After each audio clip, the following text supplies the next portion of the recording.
Welcome back to Clear Talk. On this episode, we're going to talk about what makes an integrable entrepreneur. And then we discuss what you should do if you can't afford to hire professionals in your business. And lastly, should you strengthen your weaknesses or should you learn to delegate? By the way, let us know in the comments down below, what are some weaknesses you're facing in your business right now? Enjoy the show.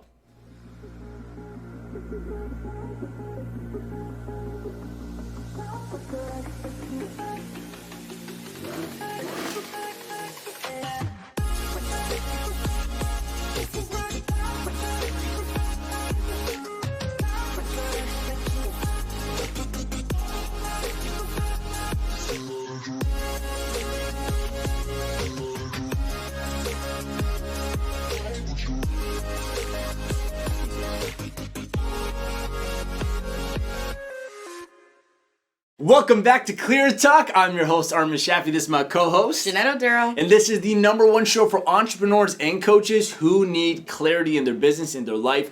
You ask your questions, we answer them on the show live every Monday at 12 p.m. Eastern Time.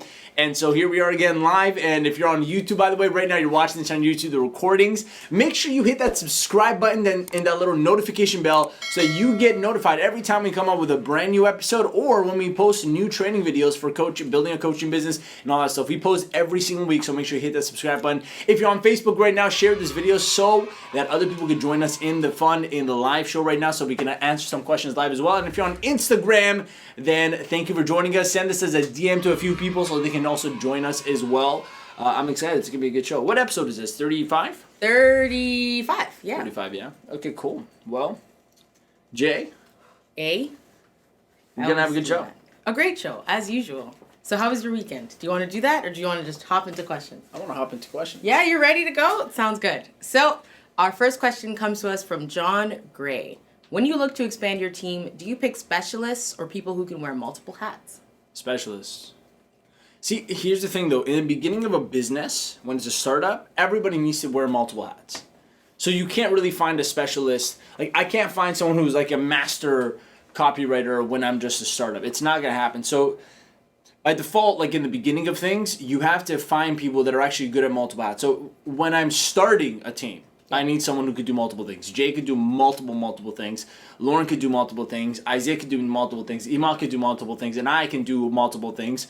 So in the beginning, it's more important to find someone that can help you with all parts of your business. Now, when you grow, you don't want that, right? Yeah. So when we start to grow a team and, we're hitting consistent revenue, we want to scale, you need people that are very good at what they do, or at least good at the few things that they do, like really good. Mm-hmm. So I'm still cool with for example, Lauren being good at like copywriting for emails and ads and graphic design, for example. But that still all encompasses related to each other.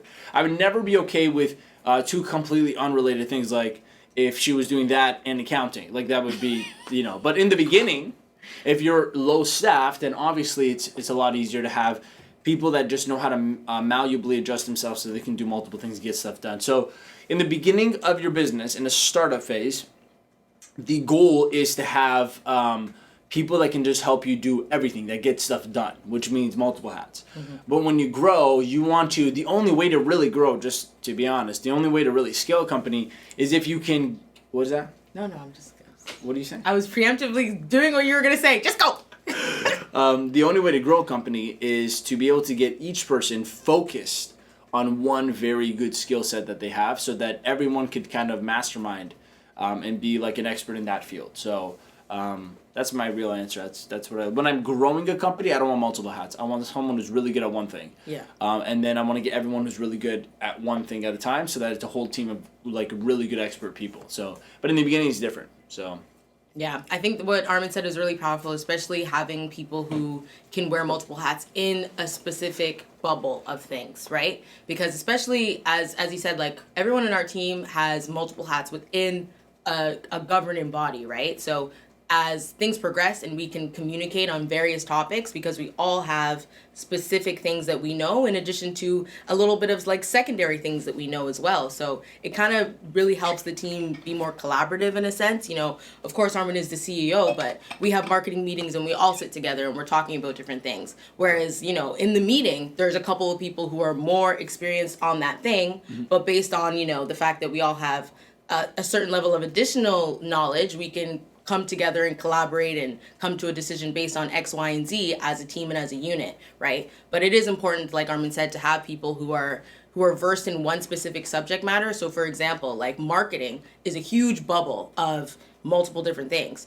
But Emad knows a bit about everything within that space. So as a digital marketer, as an ads person, whatever it may be, it's his responsibility in that sense to be versed in marketing in general. Yeah. So that allows him to, get extra knowledge and expertise on different segments of marketing, because marketing is vast, right? So Lauren too can come in and have the amount of copyright knowledge she has, and then learn about copyright ads, which like seem similar, but they're so different. So I think it's really important that even if you are going to pick people who can wear multiple hats, make sure that they're correlated industries or departments in a sense, so that they can really expand within that department, and they can help your team get a little bit further by the extra knowledge that they gain within that big umbrella head. For example, if we're going for marketing, Think of it like a funnel. You want to start them good wide. example. Yeah. You want to start them wide, Yeah. and they can do all the things with you.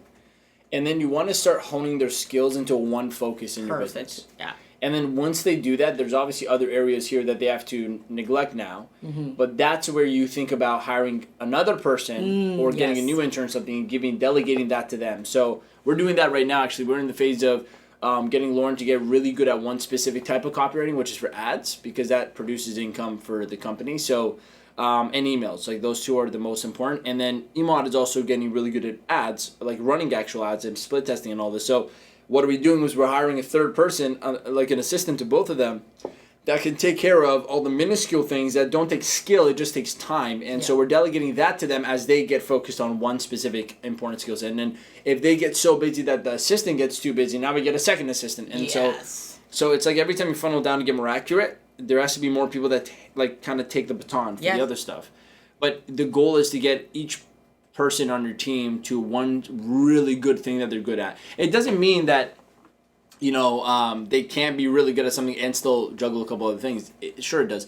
In any startup company, in any company, not even startup, even medium, large size, there's always the people that do multiple things, but they're good at doing multiple things because their skill set is getting stuff done, not specifically a professional thing or like a specific like type of work, but they're good at getting stuff. Like she's a getting stuff done kind of person, right? Lauren's a getting stuff done kind of person. If I think about it, everyone on our team is a getting stuff done kind of person. That's why we grow so fast, because I call it an IFO. Figure it out. We're like figure it out people, I'm making that a thing, an IFO method. I like it. Well, it sounds good. Well, I've realized in business it's like, Lauren, write that down. Well, it's been in my head for a long time. I just like people like make excuses, but really, if you leverage the power of IFO, just figure it out. Wow. You figure it out. Like I don't know. The like, IFO training coming next week. I always look at it like how have we gotten where we gotten? Oh, F.I.O. Yeah, F.I.O. That's what I mean. F.I.O. I didn't say it. My bad. I know it sounded weird. F.I.O. Yeah. F.I.O. So F.I.O. The F.I.O. method. So figure it out. Like, how do we get here? Not because any one of us were expert in one thing. No. We just learned to figure it out. We became an expert in F.I.O.ing it. Figuring it out. That's what we became an expert in. But in the beginning, you need people like that, right? Yeah. And I think forever you'll need people like that. But eventually, you need to get people that are just really good at one thing, just really good at media buying, just really good at copywriting, just really good at that, and they have complementary skill sets to that help them do that better. But never splitting the like in the beginning, you might have one or two people on your team, just you and one other person or two other people, and they might have to do multiple things. Like a year ago when we were half this size of team, right? We were half this team size. You were doing like a lot more weirder stuff than what you're just doing now, not just operations. But now you're just operations. Yes. And so it's fun. Yeah. So and and think about it like this: even as a CEO, as a coach in your business. Yeah, Armin does a lot. As the person that is the CEO, you need to do everything, right? But the goal is what? You get to the point where your team is handling so many things that you just focus on the one thing only you can do, which is the delivery of the actual service or product that you're selling. So I am slowly, and I'm really proud to say this, that everyone on my team is getting really good at what they do. And it's taken a long time to get here, months and for some of them years. with me where they've shadowed me, I've worked with them, we've gone back and forth, we've done multiple projects together where I actually trust, like Lauren making copy now, or Iman fixing up a funnel, or looking at our ads, or Isaiah making us videos that are gonna sell and really work well, or Jeanette like taking care of all the operations and make sure everything's like sealed and good to go. I actually trust that. So what happens for me is I started as this person who had to kind of do everything with them, but as I got help and I got them really good at doing those things for me, what happened is I reached a point where now I can focus on just being a really good coach for my clients. And so with the dozens of clients we have, I get to focus on building a good product.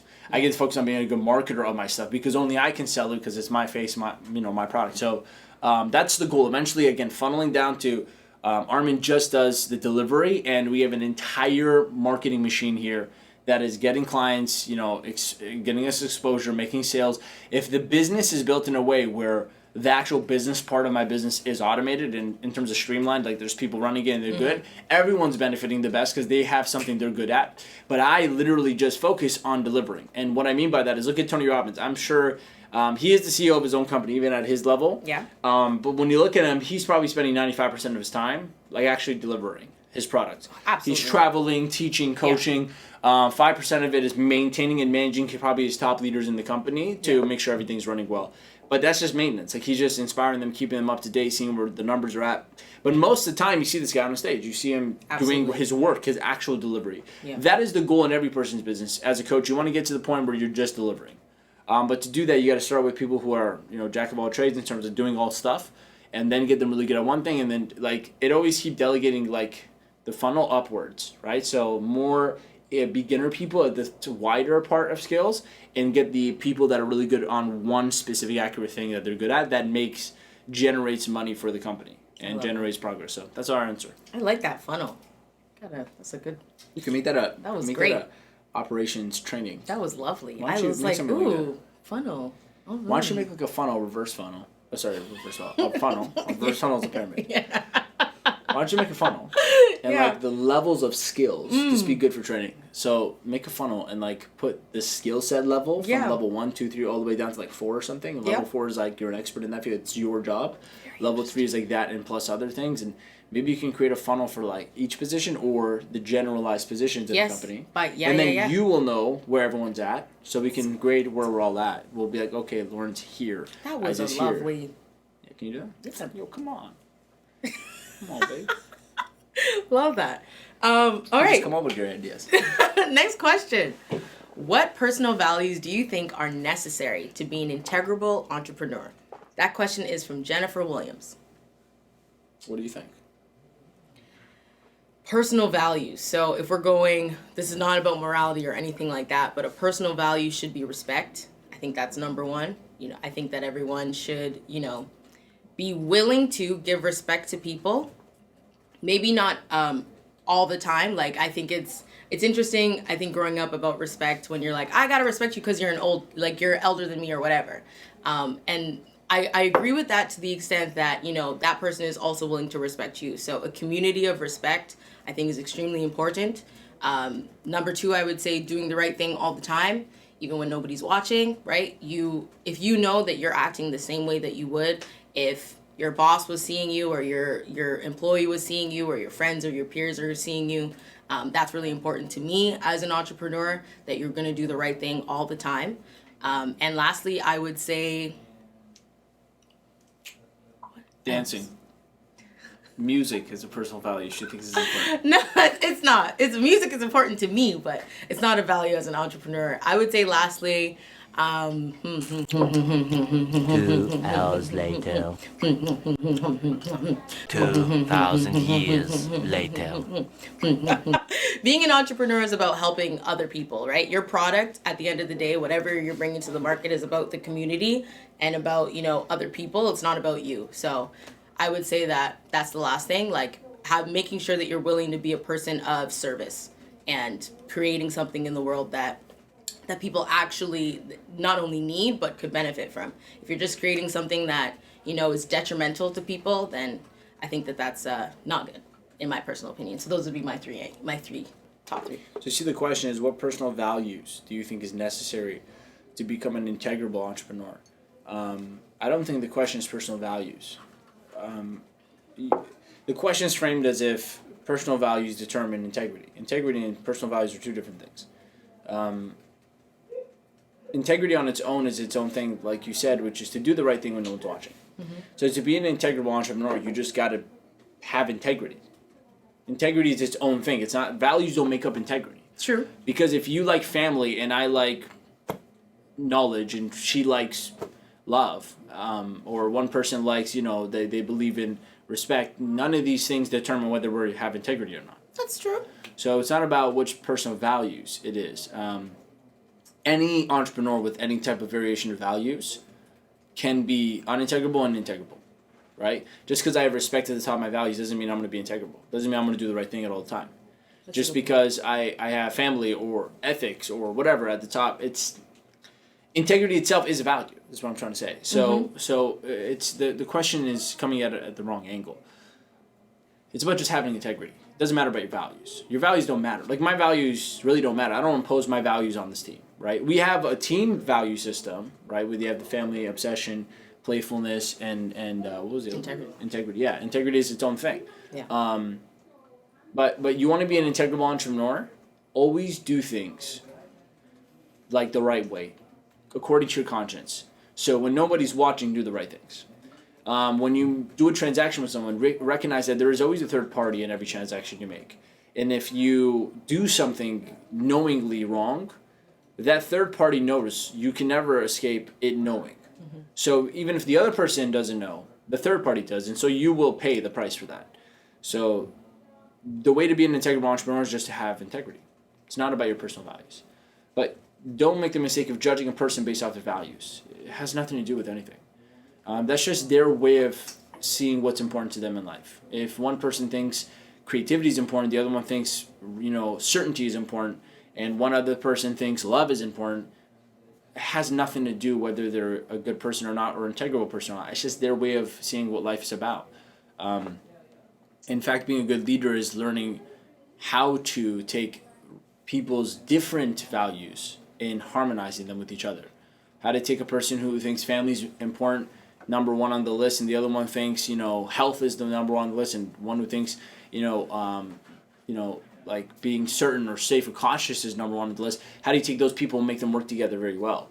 That's your job as a leader, but integrity has nothing to do with this. That's my answer, at least, to that. Wow. You've said an interesting thing, which is making me think that you can't judge a person based on their values. But isn't that how we pick people to be isn't that a factor? You can't judge an entrepreneur's integrity based on their values. Okay, but you can judge a person based on their values. Well, or you shouldn't judge anybody. The way you understand a person, based on we say who's judge around in you. terms of analyzing that. Yes, of course. You can only understand a person based off their values. Okay. And their beliefs, right? Yes. Beliefs and values are what make up who they are. Yes. My point is, though, the integrity of them as an entrepreneur has nothing to do with that. You're right. Okay, that's a different. That's their Can they belief have system a and value that instigates them to be unintegrable? Yes, they could have money is at the top, and so they're willing to do whatever it takes. But that doesn't mean that every person who has money at the top of their value system That's has true. integrity or That's not true. integrity. So integrity is its own. It's its own value, is what I'm trying to say. You can't have a personal values that are necessary for no. It's like saying, what variation of color and tire size and interior color of a car makes it a good car? All cars are good. It doesn't matter what it looks like or what the engine's like. As long as it all functions and the car does what it's supposed to do, it's a good car. You see what I'm saying? You can't subjectively look at someone and give your personal opinion of whether the variance or the combination of this person, how they think is what makes integrity. No, integrity is its own thing. That's it. That's my answer. Okay. What's the next question? This question is from Augustus R. I need help running my business, but I can't really afford to get the help of big professionals. Would it be a bad idea to get the help of my family and friends in the meantime? Some coffee here. Hold on. I knew Armin was Brought going to to you like by- this one. Brought to you by Tim Hortons. We're not sponsored by Tim Hortons. So, yeah, you covered the logo. Good. Can't see it, can you? This looks like a Wendy's cup, if anything. Okay, first of all... You ready? Let me get comfortable. First of all, in the beginning of a business, you don't need big professionals. That's the last thing you need. The last thing you need when you start a business is people that are very good at what they do. Because if you hire those people, not only will they cost you more than you can afford, but you're also nowhere near ready to lead people like this yet. Okay, so you actually need people that are starting out just like you, that are eager just like you. It's more important to find a person in the beginning there's determination and desire to grow and to make something with you than it is to find someone who's really good at what they do, because you will be at cause and effect to them. This is not the same as hiring a coach or an expert to help you run your business. Talking about hiring someone. Talking about hiring people. So bear this in mind, okay? I'm not talking about hiring a coach that just started. Very different. You need to hire an experienced expert. But for your business, you're better off finding interns and people that are starting out like you to learn, that have desire to learn. Then to find someone who's really good at what they do. And I'm telling you, I've done this. I've hired the persons who are who have experience in this, and that, and they have all this stuff. And I'm like, but I didn't know how to really leverage their experience because I myself was still growing. And also, it either gets expensive or it gets politically complicated because it's just a matter of, is it done? I want to put it away? Yes. Oh, thank you. So, that's not what you should be focusing on, right? So you don't need help running your business by hiring like experts in your business. When you get there, you'll know. You'll have so much money coming in, so much clarity on what you have to do that you know when you hire an expert, they're worth the money because it's just an exchange. Like, I don't know if I hire someone one day for like $80,000 position salary in my company because they're going to make me $1 million a year from their advertising skills, then I know that it's worth it. But you don't go do that, abruptly in advance. So the question was, I need help running my business, but I can't really afford to get help from big professionals. So so that's hiring people. Yeah. If you are talking about like getting people that are good at what they do, like experts to consult you or coach you, afford it. Go make it happen. If you want to save yourself time, if you love your time, afford it. Like you shouldn't be putting your money in anything else. If you can hire an expert that has done what you want to do, build a business, they will literally save you money. So you can't afford not to hire an expert. You can't afford not to hire a coach. And not just a coach. You want an expert that coaches you and tells you exactly what you need to do. So what I do in my program with my coaches is I give the coaches that I work with, I give them my entire marketing system. I literally walk them through it step by step. I also teach them. I also teach them how to do everything I teach them and how to hire people as well. Like the money they pay me, they save themselves so much time, make themselves so much more money in the long run that when I meet them, I'm like, you can't afford not to do this because if money's your problem, you need to do this now. You need to go borrow the money, go get it, get credit card, get debt to invest into this and work with us because we'll save you the time and make you more money in the retrospective time. But there's an illusion that you'll save money if you do it yourself or if you get random free help. Like, let me tell you this. I've done all the different avenues. Getting help from friends or family will cost you more money and cost you a headache.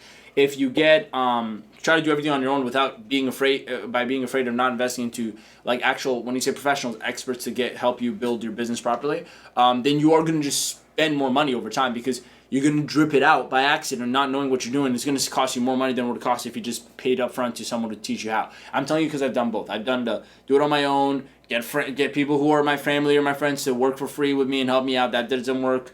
Doing it on my own doesn't work. The only thing that really worked well was hiring experts, paying them a lot of money, and getting to debt. I went to debt to do it, but I made my money back so fast. And I realized I would have just done this faster if I knew it was the right thing to do in the beginning. So I'm trying to give you the advice that I would give myself 3 years ago when I started, which is take all the money you have, go find the right expert that has done what you want to do, and pay them to just teach you.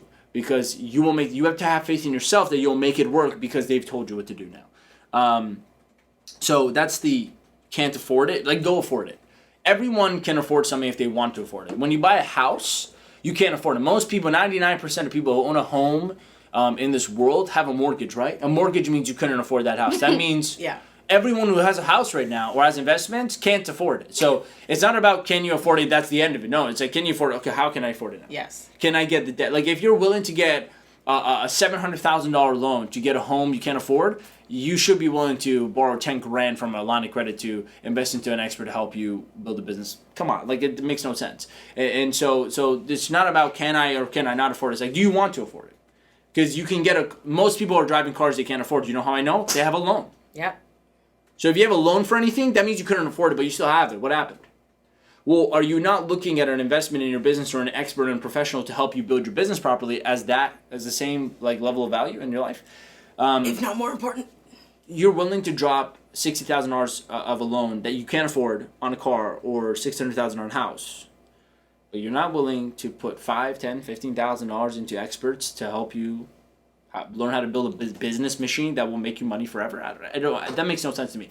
It's a question of priorities. Like your priorities in life are mixed up. Like you can't say I can't afford getting busy like big professionals or experts. Then what can you afford?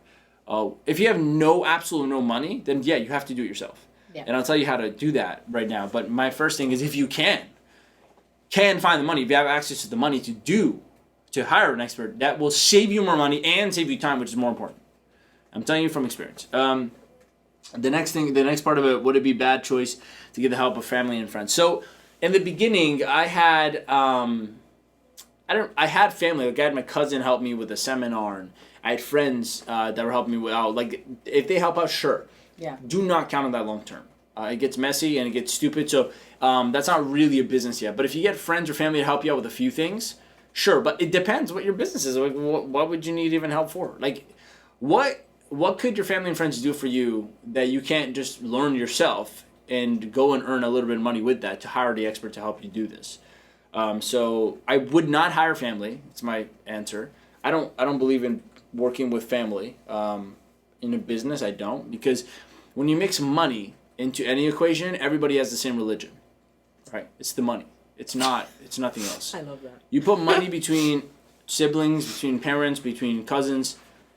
The money is the religion, not the family, not the love. Now, in the very rare scenarios where people and their families are so harmonized that doesn't bother them. Like money doesn't get in the way, business doesn't get in the way. In those case scenarios, yes, you're right. You can work with family. I'm sure I've met people that work with family and it's good. Yep. However, that is a very rare case scenario, and there has to be so many things, so many chips aligned between you and your family that can work. Yeah. Most of us watching this, and for me and for you, working with family doesn't end well. It's just because it gets complicated. Mm-hmm. You're bringing two different emotional leveraging points in your life together, and it's just not. And no family member has the humility to want to work for another family member. I'm telling you the honest truth. Unless it's your parents and they're very successful and you work for them, even then you want to make your own name. And your parents or your siblings that are older than you, younger than you, they want to work for you because they want to have their own name. Everybody has an ego. You got to remember that. Everyone has an ego. No, there's no ifs, ands, or buts about it. Yeah. So it's hard for a family's ego to work for another family's ego. And so for that reason, I think it never works. Now, in a case scenario where I hire a stranger or someone who looks up and admires me and isn't my family, it's easy because their egos are completely neutralized because they want to learn from me. They go, I want to learn from this person. But a cousin or a brother or, an aunt and uncle, it's just awkward because they know they're your family. So they go, well, why should I listen to you? Like, it's just most of the time that's going to happen. My best piece of advice on this is go forward hiring the expert, because the illusion is that you can't afford it. I'm telling you, you can't afford not to. And if you need help, the best way to do is find eager people that are willing to be interns, like work with you for free to gain experience. You teach them what you've learned and they work with you for free, and you build something and you promise them something in the future. And you start building a team like this, not based off family.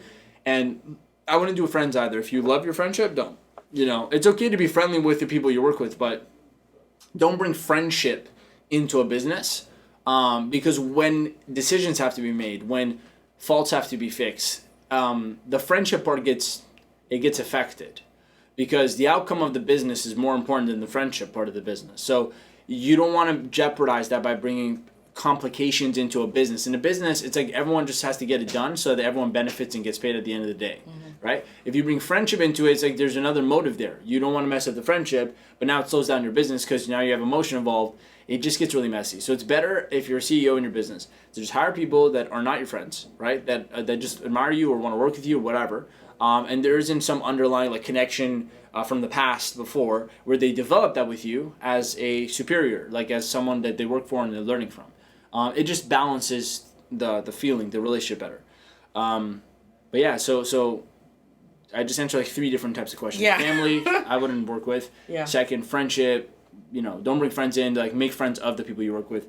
And third, you can't afford not to hire a professional, someone who's done it all.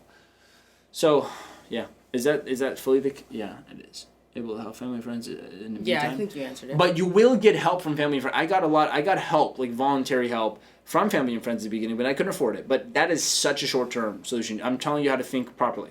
Make enough money or go into debt and get the investment to just hire an expert to tell you exactly what to do. When you have that kind of knowledge, what happens is you know exactly what has to be done. So you know when you hire people, even for free or for paid, you know exactly what to have them do for you because the expert has told you what you need to do. So in my program, when I teach a coach how to set up their marketing or how to set up their funnels or how to do their advertising or how to whatever, they actually can take my training, learn what they need to do, and then get an assistant to help them execute on that because they don't have to worry about what has to be done now. So when they get an assistant, they don't have to waste their time. They know what to tell the assistant to do. And so for that reason, it is valuable to get a person a couple hours a day to help them out assistant-wise because our training, our expert, as an expert, I'm teaching them what they need to do in their business so they can actually hire a team properly and not waste anyone's time. Whereas if you have no expert and you're just guessing in the dark, you've never built a business before, what makes you think you're going to be able to build a business now? You have to get someone who's done it to teach you. But if you get friends and family, you're going to waste their time because how do you even know what you're telling them to do for you is what you need for them to do. Yeah. There's just so much uncertainty. There's a lot. There's so much uncertainty and you trying to figure this out on your own. Like F.I.O. is figuring it out. Figure out as much as you can until you have exhausted what you know, and then stop being afraid to just take all the money you have and put it into experts that will show you what to do. I'm telling you, it pays off very quickly. It pays off very quickly. Yeah. It's like you're so worried about losing $100 you're going to pay on the Uber drive to get to the top of a mountain that you're like walking there, but like it's the last $100 you have, so what? Yeah. Maybe you got to go into debt to pay for that $100 Uber ride to the top of a mountain, but you're going to spend, let's say, you're going to spend, you can block that out. You're going to spend like a whole week trying to walk up a mountain when you could have paid the Uber driver and got there in, 2 hours one day. So the question becomes, what's more valuable to you? $100 or the fear of overcoming, like borrowing money from someone to pay for that drive, but saving yourself a whole 6 days and 22 hours, which you could have done more with in your life, or $100 and you save yourself all that time. Which one's more important? Do you want to save the $100 or do you want to save 6 days of your life? If you genuinely decide to value money over your time,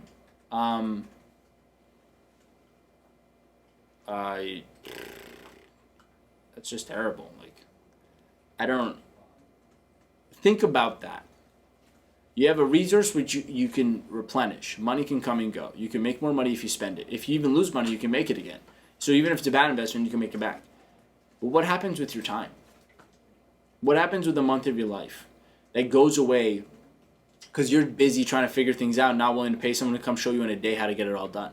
What happens because you're not willing to spend that 5 or 10, 15,000 out of your credit cards or whatever, or $1,000 for an expert? I spend $1,000 per hour for an expert to come look at my stuff just to make sure I'm doing it right. Yeah. Because I value my time. Because I know another 3 days of me guessing and being stressed and uncertain about everything is far less. It's far more important to get rid of than the $1,000. Yep. But you should not be valuing money over time. The only reason why someone would do that is because you think you're immortal. Like, you don't think about the fact that you have limited time on this life. Just because you have many years ahead of you does not mean it is smart to just waste your time. Don't waste your time. Because in the same month, like, I'll give you an example. You can either take the next 6 months trying to build a coaching business by guessing. And look, I actually talk to tons of people doing this every single month, because people book calls in my office to work with our program. So I have a very good idea of what's going on out there in the world, and from all different countries. People come to me and they tell me exactly the same thing every single time before they join the program, which is they've been at this for months, some of them for years, and they can't seem to get paying clients consistently. Even if they do, they don't know how to charge enough. They don't know how to do marketing. They don't know anything. But in the beginning, I bet they didn't think like this. I bet they thought, I'll figure this out. Yeah. I bet they thought, I know what to do. I'll just do this. And then they do a bunch of things and it fails. And then they hit a road and they go, what do I do now? Yeah. And I talked to so many of them and they all come to the same conclusion. They have no idea what they're doing. They have no idea what they're doing and they need help. They can't do it alone, or they want to do it faster. They don't want to waste any more time. Yeah. It's like, why would you wait and waste time to figure that out? Why don't you just be honest now and realize the 10 grand sitting in your bank account or your line of credit or your credit cards or whatever is not more important than the 10 months or 10 days you're going to spend stressing and like growing gray hair trying to figure this out. If you've never done heart surgery, what makes you think you'll know how to save a person's life when you get to heart surgery? So you can't guess your way through this, right? Someone who's done heart surgery before knows exactly what to do. Just pay them so you can save a person's life. In this case, it's your future. You're doing heart surgery on your future. You've never done it before. Get a person who's built a future that the way you want, and just pay them exactly to tell you what to do. So it's the example is you can spend 6 months trying to figure it out and save yourself deceptively save yourself 5 or 10 grand. Let's say 10 grand an expert would have costed you, but you will spend 20 grand just in money you could have made. Maybe you could have made an extra 50 grand in those 6 months because you figured out what to do right off the bat and you worked on it. And by the third month, you closed your first 10 grand, and boom, boom, boom, and you made 50. So it cost you, the opportunity cost was $40,000 on top of your 10. You would have made 50, let's say, in 6 months. Opportunity cost. If you just paid someone to teach you because you didn't know how to do it. So it costs you to not know how. But on top of that, you also spend more money over the 6 months just paying for bills that you couldn't afford to pay. So you maybe spend more than 10 grand just trying to survive, figuring it out on your own. Yeah. Or you would have just forked up the money you can't afford, find it from somewhere like you usually do for anything you want, and pay the person 10 grand. But instead of 6 months, within the first week, they tell you exactly what to do. Within the end of the first month, you land your first client. Within the end of the second month, you made your first $5,000 a month. Within the end of the third month, you made your $10,000 a month. Within 6 months, you made 50 grand or 40 or 30, whatever. But you made much more than what you invested, right? And you saved yourself time. It's like the only reason why you wouldn't pay attention to this perspective is because you either A, think that won't happen, like that can't happen. Like if I paid the person, what if it doesn't work out? Well, if you don't pay someone to teach you what to do and you guess it, it definitely won't work out. Because nobody I've ever heard of guessed their way to millions of dollars. Nobody. It's just impossible. No athlete in this world guessed their way to a championship. They all got coaches to teach them the strategy on how to win. No business owner in this world has not gotten advice from another business owner that's ahead of them. It just does not exist. Nobody figured this out on their own. The F.I.O method, figuring it out, has to come with a team, with experts, and you figure out the challenges that come across it. But you're wasting your time by trying to handle imaginary problems and useless problems just because you're not willing to pay the money to learn how. Yeah. The guesswork is your biggest enemy in the beginning. Don't pretend like you know what you're doing. If you've never driven a car before, never touched a car before, you can't just get behind the wheel and start just drive into things trying to figure it out. Just pair a driver and instructor. Within 45 minutes, you'll know how to use every part of the car, and you can save yourself the potential death, save yourself the potential money, and save yourself definitely all the time that was wasted trying to figure it out. Huge.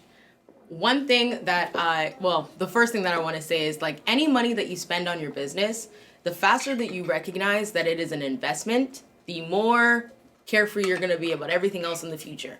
If it is on your business, it is an investment. Any one of your accountants will tell you that. If you spent money here on your business, if you spent money here on your business, we can write that off. We can put that into your Excel spreadsheet of bookkeeping for that year and find a way to monetize from it later.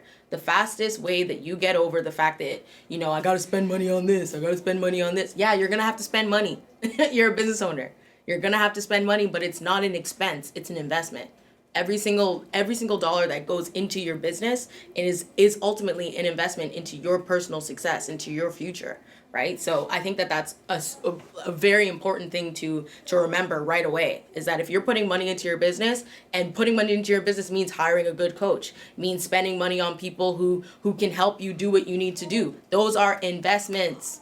They will come back to you later. And think of it this way. If you don't invest in your business, who will? Like if you don't drop the money for your business to grow, yeah, who is? Where's it gonna come from?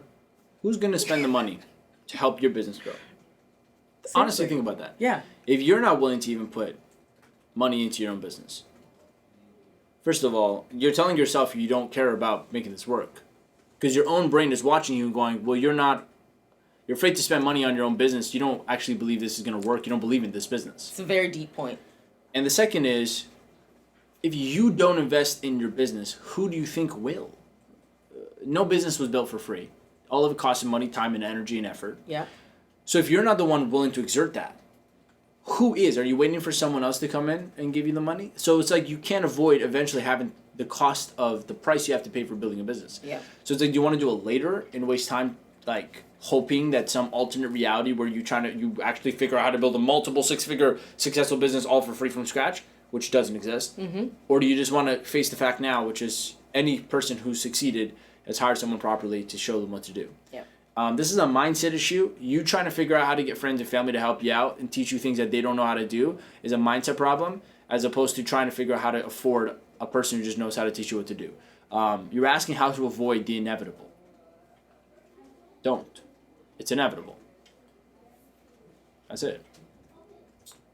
We've also talked about places like Fiverr where you can get people But this to help isn't you that. for It's not that. I know, but if we're talking about She's talking big professionals. They're talking big professionals, which means someone who actually knows a lot. So it is. You are They're right. not It's a asking mindset thing. for It's help. a mindset. They're not asking for I assistance. can't afford big, so I'm trying to go small. They're not saying I don't have a graphic designer. How can they're not saying they're saying but I don't. I can't need, afford. Yeah. I need help running my business. Yeah, meaning yeah. they don't know what they're doing, but I can't really afford to get the help of a big professional, which means they're assuming they need somebody who really knows all the parts of it and they can pay to come help. So they know it's going to cost money to get that kind of person. Yeah. And they're saying, would it be a bad idea to get help from family and friends? You don't. Big professionals and family and friends are two different levels of skill sets. So if it's I need help running my business in terms of like small work, they would have been like maybe friends and family could help me volunteer. But you don't need big professionals to do that. You see what I'm saying? So Augustus, more detail. yeah. It's either if you need minuscule help, that's an obvious answer. Friends, family, sure, they'll suffice because whatever, Fiverr. But if you're talking about you don't know what to do, to grow On a your big business scale. next and you're stuck somewhere, friends and family won't help you with that, and you won't help you with that. There's a point you hit a ceiling. Yeah. If you're not willing to break through that ceiling by just spending a few dollars that you can't afford, like just remember that next time you purchase a new home that you can't afford, and a new car that you can't afford, and a new watch that you can't afford, and a new anything that you can afford because you put on credit. If you buy a vacation on your credit card, you can't afford that, but you afforded it, didn't you? Because you want to. So the question isn't, can I hire my friends and family? Is do you want to actually build your business? If you do, you'll afford it. Affording something is a choice. It's not a circumstance. If you had your family in the hospital and you know that tomorrow you need to come up with $10,000 to save their life, you're not going to look at the doctor and say, hey, doc, can't afford it, sorry. Yeah. You're going to say, I'm going to figure this out. And guess what you'll do? You'll figure it out. You'll get the credit card. You'll apply for the card. You'll borrow the money from someone. You'll do everything it takes to understand how to afford this. There's no option where you wouldn't afford it. You know why? Because you actually want to save that person's life. Well, if you care about the business, your future of your business, and you want to save its life, then you'll afford it. Affording something is not a circumstance. It's a choice. Like I said, 99% of the economy is built off debt. That means people can't afford anything. If you really think about it. Nobody can Our afford own government anything. can't afford us. No one can afford They anything. take loans. Affording something is just a choice. Yeah. It is not a real circumstance, and it's not ever an excuse for why you shouldn't do something. Yeah. And if you know why you need to afford something, you will. It's true. You know you will. Especially looking at people in America. They don't have healthcare. None of them can afford. Most of them cannot afford healthcare. Absolutely. So when they get sick and they spend like whatever $6,000 for like something stupid, like small, Yeah. they can't afford it. But guess what? They do. You know why? Because their life is important. Health is important. So they'll afford it. So the problem is you just don't value your business and the growth and the future you could potentially have by hiring the right people. Yeah. You don't value that more than you value your current money or the money you could be, or whatever, your debt or something. That's a mindset issue.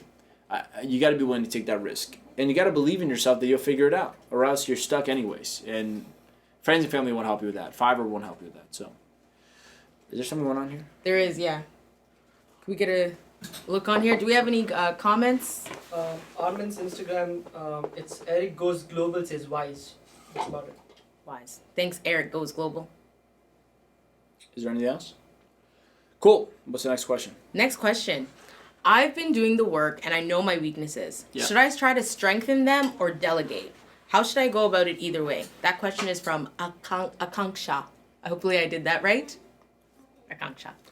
Okay, so they know their weaknesses. Yes. Should I try to strengthen them or delegate them away? Yeah, so you got to get to a point of understanding your weaknesses so that you can delegate. Because if you just delegate something with your eyes closed and like hope the person will figure it out, it won't work.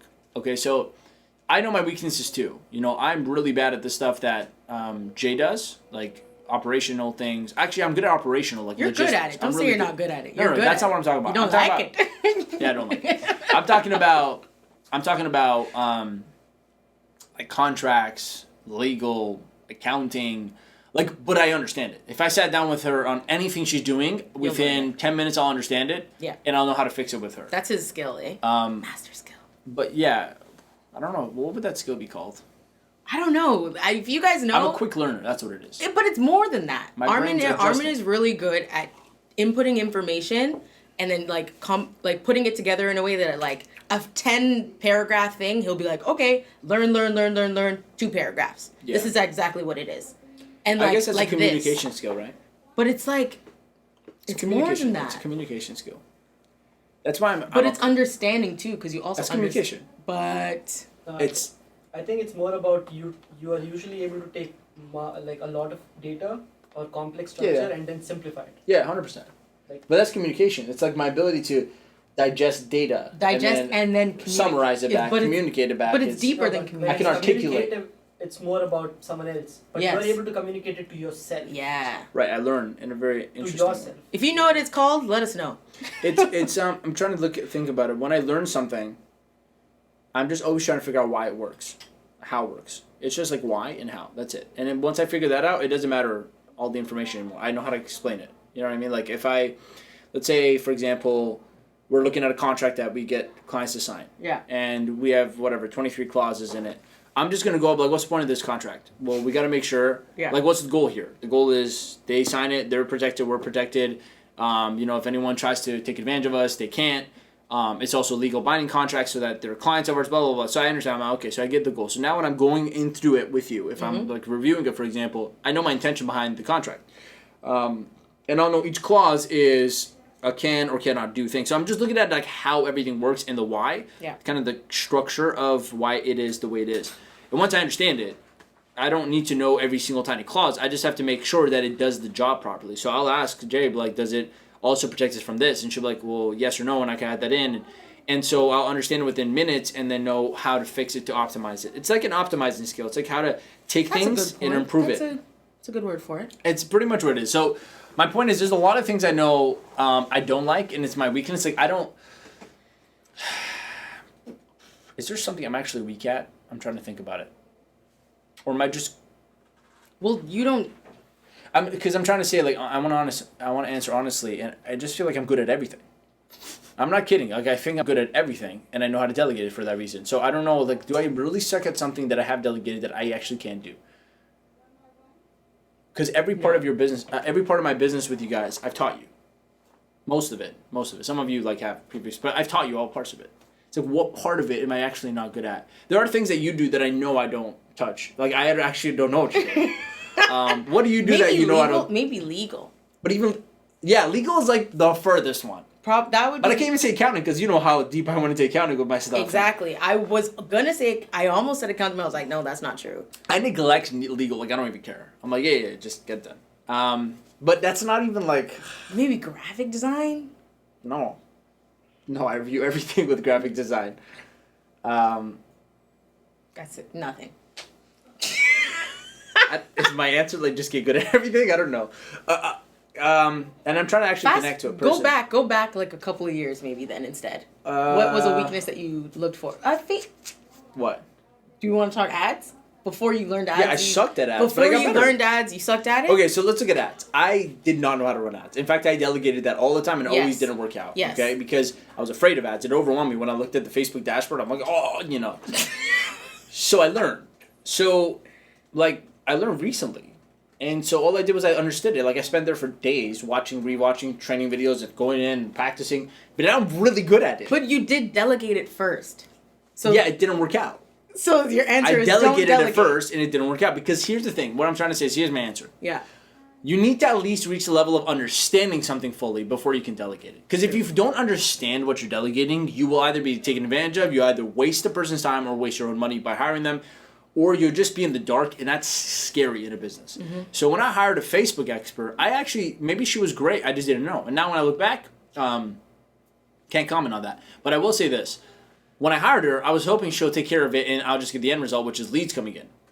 What more so happened is we started spending money, no leads came in, and I didn't know why.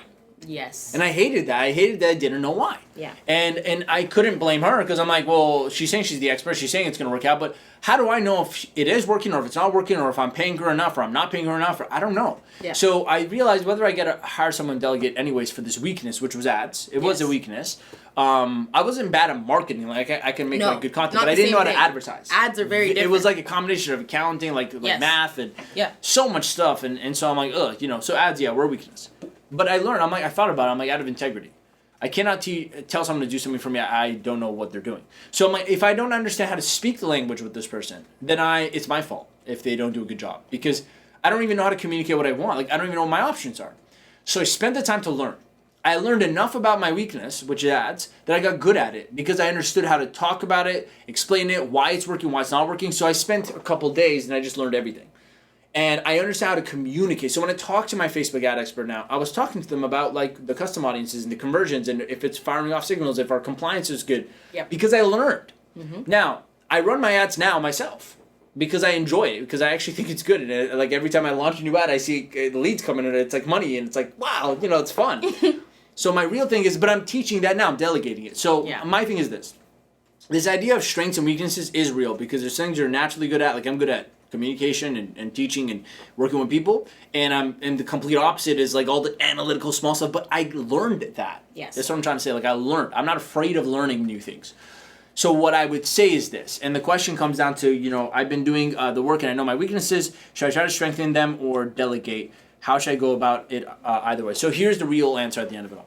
You need to strengthen your weakness to the point of understanding, to the point where you can not teach someone how to do it properly because maybe you don't know, but at least you know how to communicate it. Yeah. And then get the other person to become an expert. So I have bought tons of ads training, and both Lauren and Imad is learning how to do it. They're learning how to do it.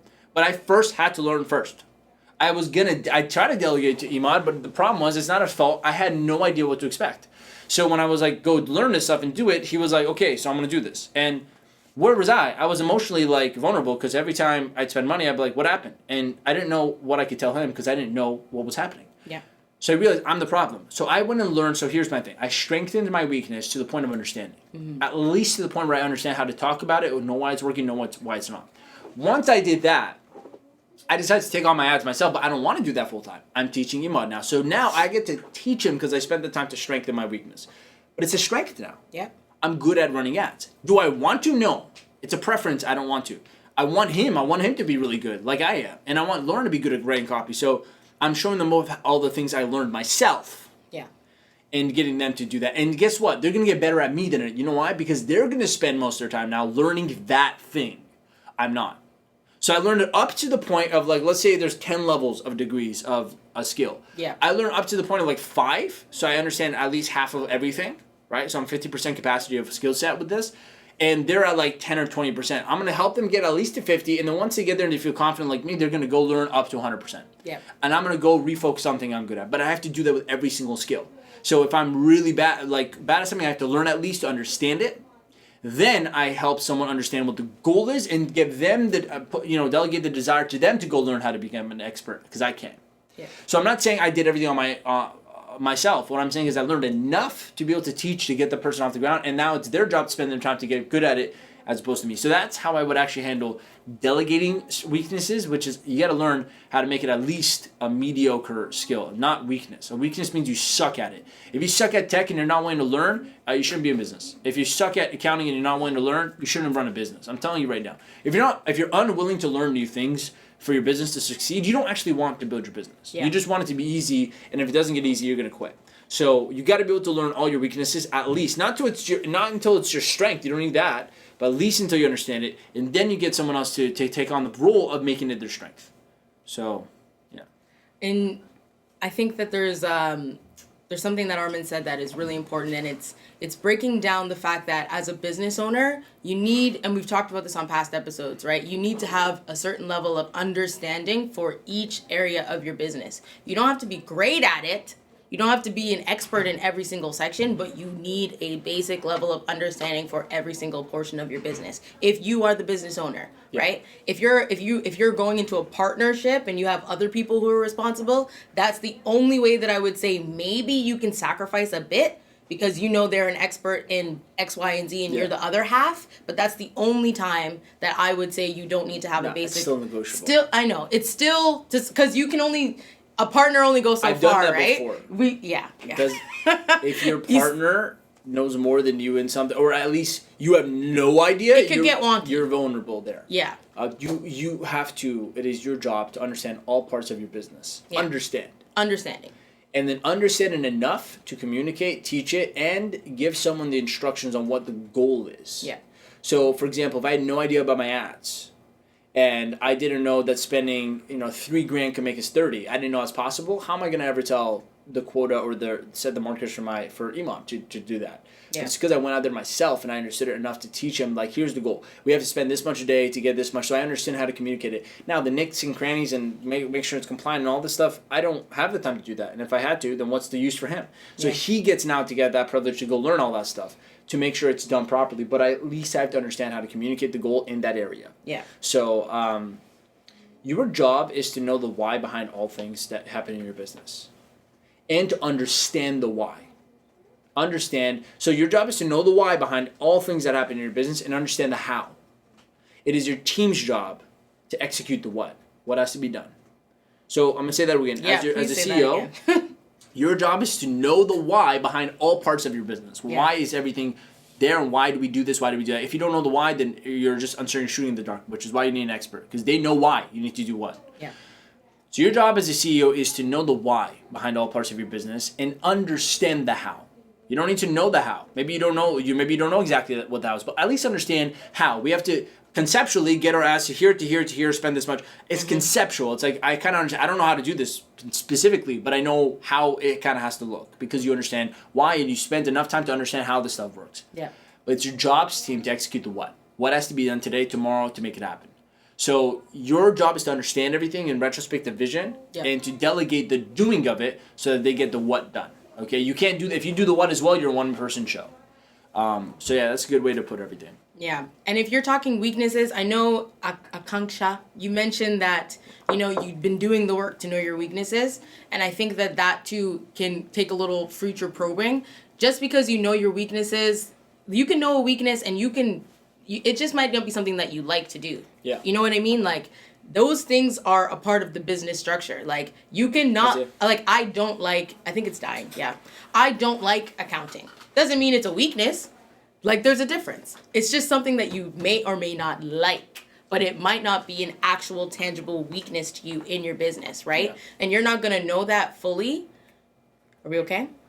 Yeah, keep going. And we're not going to know that fully until you do a little bit more in-depth thinking. So, Akanksha, I don't know where you are right now in, like, your weaknesses, strengths, breakdown, but it might actually just be something that you dislike doing. That's a good point. Which you should just get over. Just because you don't like something doesn't make it a weakness. Yeah. I think that for me... A real weakness is maybe your brain's, like, wired to just not... Like, if you're a total, like, outgoing person, you might be completely hardwired, like, personality-wise against, like, logistical, analytical numbers. Yeah. That is a real weakness, because you have to really... There's a huge learning curve to adjust yourself to understand, like, numbers and, stuff like that, But it's not like, you could do it, but you really don't want to touch it. Oh my God, just the thought of accounting makes me overwhelmed. Then get out of business. Yeah, that's not a weakness. That's just something you don't like. Yeah. And you have to get over that feeling. Like, if you genuinely have to get over that feeling, especially as a CEO of your business, like, it's not a weakness at that point. It's a weakness if it takes you 15 hours to do it, and at every step you're like, because your brain oh my God, I can't. Yeah. That's completely different than... I'm so bored. If you grew up, like, completely introverted and completely never talking to people, it's a huge weakness for you to get on camera and try to do marketing videos, right? That's not something you dislike. It's like something you actually have to learn, because you spent your whole life not doing anything like that. Yeah. But if you can get on camera, but you're like, oh my God, I really don't want to make marketing videos, if you're like that, then, it's just, you're lazy. So there's no cure to that. You just got to stop. But that's a great practical step-by-step on how to do all that. Do we have time for another question, or... Where are we at? We're at 105. I think we're about to have to end. Do you want to let the audience know that things will be changing next week? Well, what do you mean? Are we doing that? Yeah, we are. We're not gonna do next it week? next week. We're doing that next week? I don't know. You guys decided without me? It was an idea I threw out. Something's happening soon. Stay tuned. Okay, we don't know yet. Something might be happening with the way that we present the show in the upcoming weeks. It's not Lauren. Just Lauren's at it. It's canceled. It's not canceled. But we're thinking of doing something. A little different. Stay tuned. So, if you're watching this on YouTube, by the way, hit that subscribe button and that little notification bell. If you like getting weekly videos on how to grow your business and coaching and work-life balance and all that good stuff, if you want free coaching on your business, we put out videos every single week. And by the way, if you're on Facebook, hit that share button right now and leave us a comment down below what you loved about this episode and share it so other people can get some value out of this as well. Send it to someone if you think they really need to hear the content today. And if you're on Instagram, send us as a DM to a few people so that they also can get the value as well. We love you so much. We go live every single Monday at 12 p.m. Eastern Time. We'll see you next time. Make the rest of your week the best of your week.